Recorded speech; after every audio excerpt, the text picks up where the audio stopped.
The debate over what students are allowed to wear in public schools is in the national spotlight. Right now, a nationwide virtual conference hosted by the ACLU is underway about dress codes. It's called Women's Rights Project. The topics are school dress codes and grooming standards. Are they sexist? Are they outdated? A student from Bartram Trail High School, which has grabbed national headlines over the dress code policy, is speaking during today's panel. This as Duval County explores overhauling its policy. News Project reporter Joe McLean is live from Wolfson High School tonight with those changes the students want to see. Joe? Yeah, and the district actually wanted to find out what changes the students actually want. So a few months ago, actually, the district released a survey trying to get answers from students.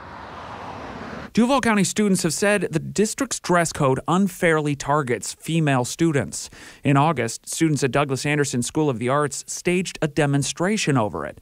The next month, Duval County Public Schools conducted an in-depth survey of its high school students, soliciting feedback on how the district's dress code policy is written and how it's enforced. Within the more than 3,500 responses, some of the most commonly used words were hot, Florida, tank, and comfortable. And looking at the most agreed with responses, we can see why. One student wrote, "I believe I should be able to wear a tank top or shorts when it's hot out. I should be able to dress appropriately to the weather. We live in Florida, and it's going to get hot." Reese Nottmeyer is a senior at Fletcher High School. She and her mother, Tracy Sinan, have been some of the most vocal advocates for an update to DCPS's dress code policy.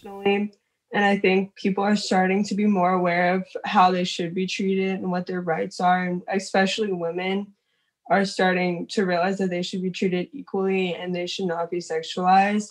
Nottmeyer said staying comfortable in the hot Florida climate while still keeping the dress code is a constant and unnecessary challenge. And at school, I literally cannot wear shorts there. And that is painful over the summer because I just literally can't find a single pair of shorts that fit the dress code.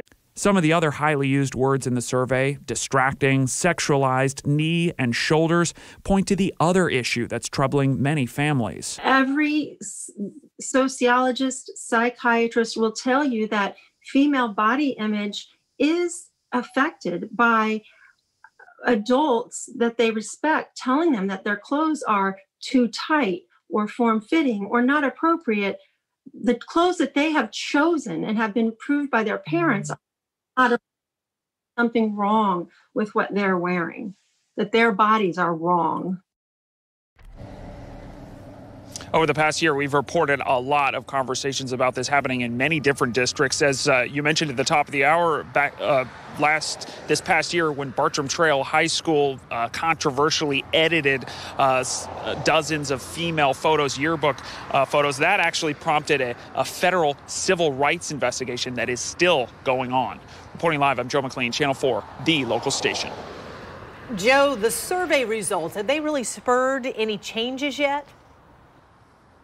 They have not yet. I'm told they're being reviewed by the task force that's sort of charged with going over the student code of conduct, which includes the dress code, every year. They're being examined, and there could be changes to that. We know last year the school board in Duval County did take out some keywords in the dress code, including language that banned clothing that was deemed suggestive and clothing that was unusually provocative. Those seemed like unnecessary terms, so the board took them out. The parents I spoke to today, though, said that doesn't go far enough. They also want to see highly subjective terms like form-fitting and overly tight also taken out of the dress code. Back to you.